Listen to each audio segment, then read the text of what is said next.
Farewell to purchasing inferior products from competing companies, declared the president's wife, single-handedly terminating a crucial contract. As a key client, her decision left me anxious, yet amidst the concern, inspiration struck. Understood. We will cease all deliveries to your company, I confidently asserted, sealing the deal with my signature on the contract she presented. Later, the president's wife returned to our premises, her countenance drained of color, a blend of shock and dismay evident.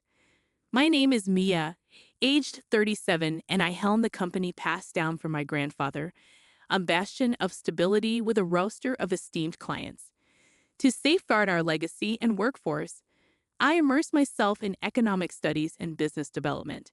Specializing in precision mechanical equipment, our seasoned employees, some with tenure dating back to my grandfather's era, impart invaluable knowledge. My dedication hasn't gone unnoticed. I've garnered trust and respect, even among the elder staff. However, the journey to further recognition is ongoing. There's always more to learn. Then, an extraordinary incident unfolded within our midst, the catalyst being the president's wife of a pivotal client. Despite our long-standing relationship, she derided me as a childish girl unfit to lead. Mrs. Brown's unexpected appearance at her husband's year-end gala, where I was invited, marked our initial encounter. After cordial pleasantries, she delivered a disconcerting warning, insinuating potential repercussions for perceived deception. Confounded by her animosity, I observed Mrs. Brown's amiable demeanor with others, contrasting sharply with her demeanor towards me. As the evening waned, I couldn't shake the feeling of unease, pondering the underlying motives behind her hostility. And so, as the festivities concluded, rather than attending the after-party, I retreated to contemplate the unsettling exchange. I resolved to visit my parents' house, seeking insight into Mrs. Brown's perplexing behavior. With both my parents and grandparents residing there, it served as a sanctuary where I often sought counsel from my grandfather. Upon arrival, I extended my apologies for the late hour, met with warm welcomes from my parents, who informed me that my grandfather was still awake. Eager to delve into the matter, I sought out my grandfather to inquire about Mrs. Brown's character. To my bewilderment, my grandfather painted her as an epitome of perfection, a devoted wife unfalteringly supporting her husband, devoid of ulterior motives. Yet, the more I learned, the more perplexed I became regarding Mrs. Brown's demeanor. Days after the eventful party, Mrs. Brown made an unexpected appearance at my company, much to the surprise of my staff and secretary. Her unannounced visit left her waiting, a situation that evidently irked her. Venting her frustration, she chastised my secretary, attributing the company's alleged incompetence to my leadership, a sentiment I found unjustified, given the circumstances. Regrettably absent during Mrs. Brown's visit, I swiftly arranged a meeting to address her grievances. Upon entering the president's office, I anticipated encountering her husband, only to find Mrs. Brown occupying his seat, exuding an air of superiority. Despite this, I extended my apologies for my prior unavailability and expressed a willingness to address her concerns. To my surprise, Mrs. Brown abruptly declared goodbye to utilizing inferior products from other companies, a statement that left me momentarily taken aback. I stood in stunned silence, my expression surely betraying my disbelief as Mrs. Brown leveled her accusations. A company overseen by someone as inexperienced as you simply can't be relied upon, she asserted, citing alleged overcharging and questioning the quality of our products. Her assertions were baseless, prompting me to vehemently defend our pricing and passionately extol the superior quality of our offerings, endorsed by the president himself. Yet Mrs. Brown remained obstinate, refusing to entertain reason, her condescending demeanor grating on my nerves. When pressed about the president's awareness, she revealed her interim role as acting president, granted due to her spouse's sudden departure abroad to address production issues. It dawned on me why the president had been absent from the recent gathering. With finality, Mrs. Brown decreed our impending contract termination, insisting on a prompt meeting the following day to finalize the details. Feeling unceremoniously dismissed, I departed her office, a sense of urgency settling over me. The realization struck hard. Losing Mrs. Brown's company as a client posed a significant threat to our financial stability. Without their patronage, meeting payroll could become precarious. A palpable sense of crisis engulfed me as I contemplated the impending challenge of securing our company's future. Frantically, I racked my brain for strategies to salvage the imperial contract. The following day, Mrs. Brown punctually arrived at our premises, her demeanor somber as she placed the termination documents on my desk, urging swift action. Refusing to sign without consulting the president, I pleaded for time, only to be met with dismissive remarks about our operations' scale in comparison to their corporate stature.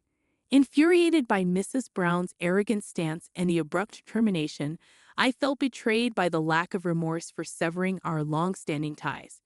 Resolute in my decision, I enacted the contingency plan I had devised. In a moment of clarity, I confronted Mrs. Brown. Her laughter at my inquiry met with a steely resolve from my end. With a swift stroke, I affirmed our withdrawal from future dealings, momentarily catching her off guard before she regained her composure, seemingly satisfied with the outcome.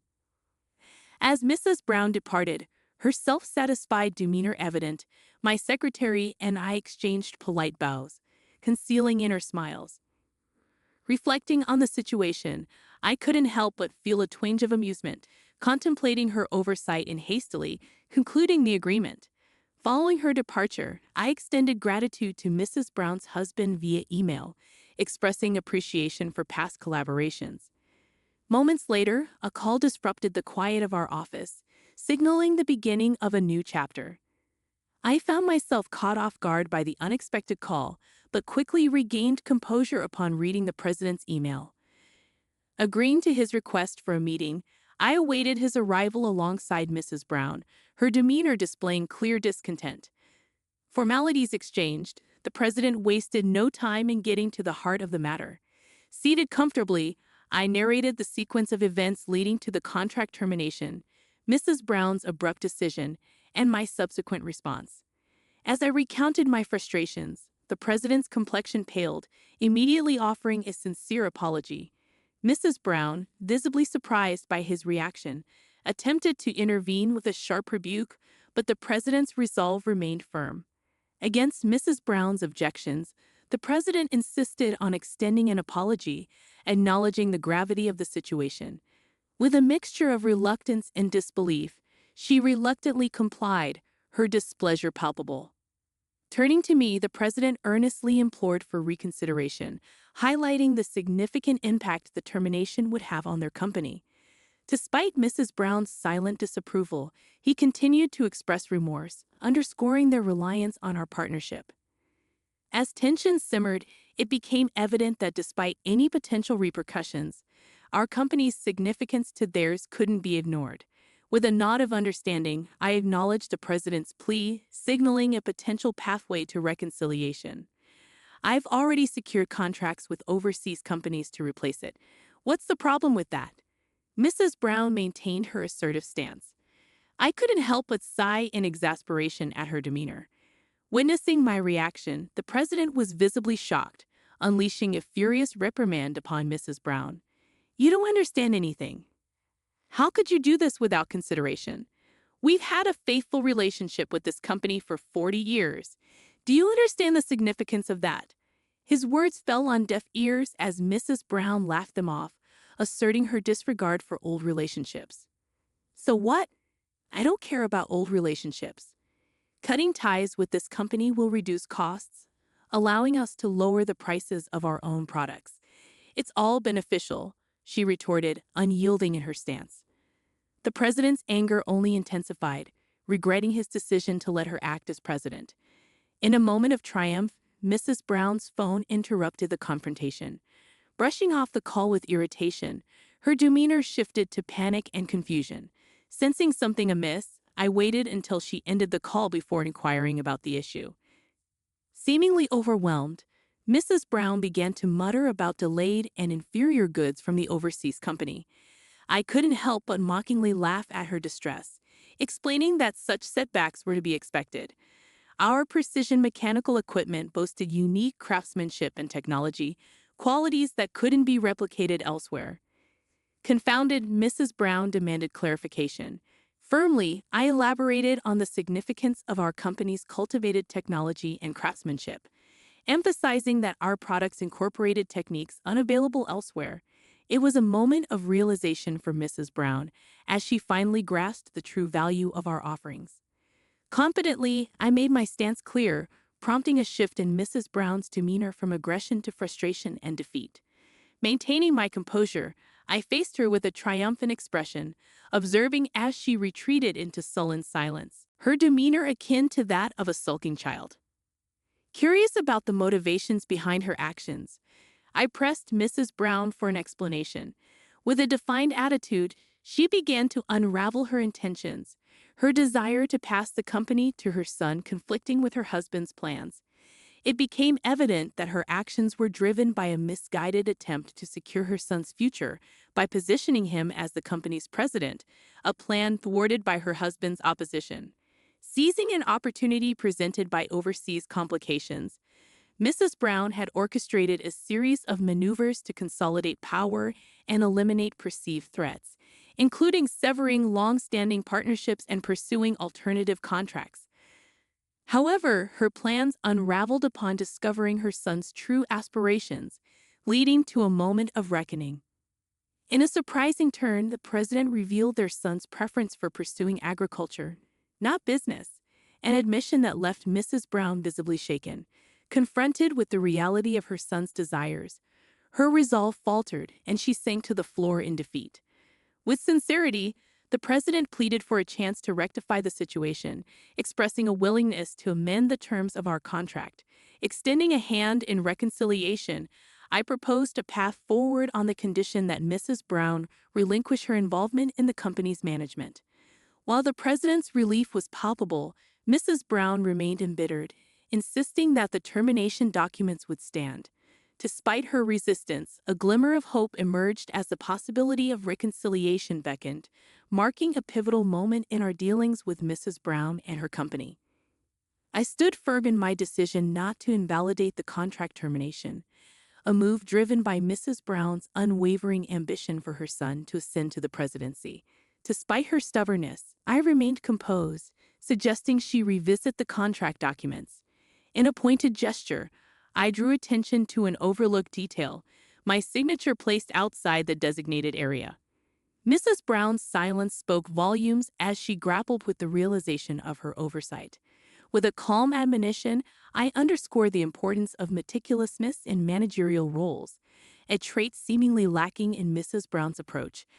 As the president eagerly examined the document, gratitude overflowed from him, contrasting sharply with Mrs. Brown's remorseful demeanor. Relieved to have preserved a crucial contract, I earned praise from my grandfather for safeguarding our employees' future. However, Mrs. Brown's duplicity extended beyond our dealings, prompting widespread apologies from the president to affected companies. I lent my assistance in clarifying the situation, fostering cooperation among those wronged by Mrs. Brown's actions. Consequently, Mrs. Brown faced repercussions, ousted from the management team and embroiled in divorce proceedings with the president. Despite her resistance, his resolve remained unyielding, driven by a sense of betrayal. Meanwhile, her son found liberation from his mother's pressures, pursuing his agricultural studies with newfound independence. For my company, the ordeal yielded unforeseen benefits, garnering favor with major corporations and attracting new contracts. Sales surged, surpassing even my grandfather's achievements, while employee morale soared. As I continued to lead and learn, the lessons gleaned from this experience reaffirmed my commitment to growth and integrity.